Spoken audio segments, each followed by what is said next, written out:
दिन सुबह सुबह टूनी घने जंगल से घर आ रही थी।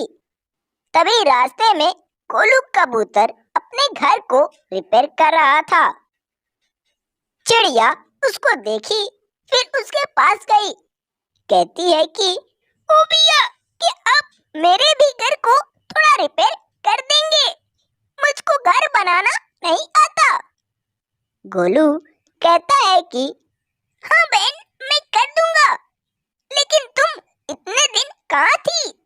अब बारिश का मौसम शुरू होने वाला है। मासूम चिड़िया गोलू की यह बात सुनकर बहुत निराश हुई और चुपके चुपके अपने घर लौट आई। गोलू एक मेहनती पक्षी था। अपने खेत में भी बैगन का काफी सारा पौधा लगा रखा था। उस दिन धीरे धीरे शाम हो गया।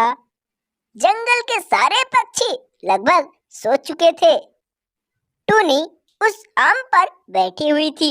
हे भगवान, मेरे मम्मी पापा मुझको कई महीने पहले छोड़कर चले गए।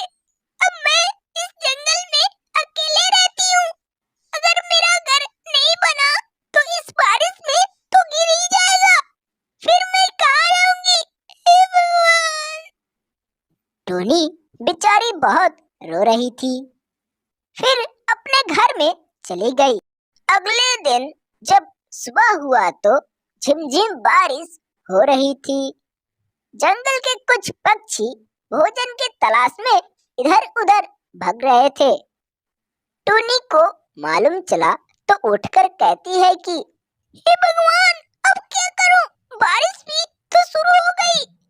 चिड़िया बाहर आकर देखी तो सच में बारिश शुरू हो चुकी थी। मासूम चिड़िया तो बहुत निराश हुई, लेकिन करती भी तो क्या करती। चिड़िया उस घर में चली गई, लेकिन थोड़े ही समय बाद बारिश काफी तेज होने लगा। जंगल के कुछ पेड़ इधर-उधर लड़ने लगे, कुछ पेड़ गिरने लगे। सारे पक्षी बहुत परेशान थे। तभी चिड़िया जिस आम के पेड़ पर अपना घर बनाई थी, वह पेड़ भी हिलने लगा और चिड़िया का घर गिर गया।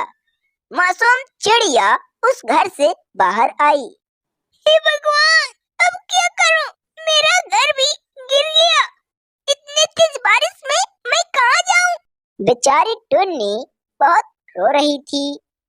फिर निराश होकर घने जंगल के तरफ चली गई। अभी जा रही थी, तभी उसी बारिश में गोलू कबूतर का घर दिखाई पड़ा। चिड़िया कबूतर के घर गई। कहती है कि भैया, क्या आप आज भर अपने घर रह जाने देंगे? मेरा घर इस बारिश में गिर गया। गोलू कहता है कि हाँ बहन, क्यों नहीं, हम सब पक्षी तो एक हैं। तुम आज भर रह जाओ, कल सुबह होगा तो मैं तुम्हारे घर को अच्छे से बना दूंगा। हरे भरे जंगलों में एक टुनटुनी नाम की चिड़िया रहा करती थी, जिसका घर नीम के पेड़ पे था। चिड़िया बहुत करीब थी, जिसके वजह से जंगलों में गुब्बारे बेचा करती थी। पक्षियों के घर जा जाकर गुब्बारे बेचा करती थी। माँ, मुझको वो रेड कलर वाला गुब्बारा दिलवा दो प्लीज। बहन, ये गुब्बारे कितने के हैं? बस 5 रुपए बहन। और चिड़िया ऐसे ही करके जंगलों में गुब्बारे बेचा करती थी। धीरे धीरे अब सर्दियों का मौसम आ ही चुका था। गोलू कबूतर अपने घर को रिपेयर कर रहा था। पता नहीं इस बार कितना ठंड पड़ने वाली है। पिछले बार की तरह अगर इस बार भी पड़ने लगी तब तो मेरा घर गिर ही जाएगा। थोड़े ही समय में अंधेरा होने लगा। जंगल के ये सभी पक्षी अपने अपने घरों में छुप चुके थे।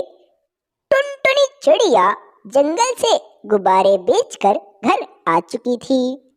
अगले दिन जब सुबह हुआ तो काफी तेज ओले पड़ रहे थे। पूरे जंगल में ठंड बढ़ चुकी थी। बाहर एक भी पक्षी दिखाई नहीं पड़ रहे थे। इस ठंड के मौसम में हवाएं भी काफी तेज चल रही थीं। चिड़िया का घर हिलते हिलते अचानक गिर पड़ा। बेचारी टुनटुनी घर से बाहर आई और टूटे हुए घर को देखकर चिड़िया बहुत रो रही थी। हे प्रभु, आपने ये ठीक नहीं किया। अब बताइए मैं कहाँ जाऊँ इतना ठंड में। मासूम चिड़िया वहीं बैठकर रोने लगी। तभी उसके मन में एक ख्याल आया, क्यों नहीं इन्हीं गुब्बारों से अपना एक अच्छा सा घर बना लूं। अभी पता नहीं कितने दिनों तक ठंड रहेगी। फिर क्या, चिड़िया इन्हीं गुब्बारों से अपना एक छोटा सा घर बनाने लगी। कई घंटों तक कड़ी मेहनत करने के बाद चिड़िया का घर बनकर रेडी हो गया। उसी दिन से टुनटुनी इस गुब्बारे वाले घर में रहने लगी। गुब्बारों से बना ये घर दिखने में काफी इमेजिंग लगता था।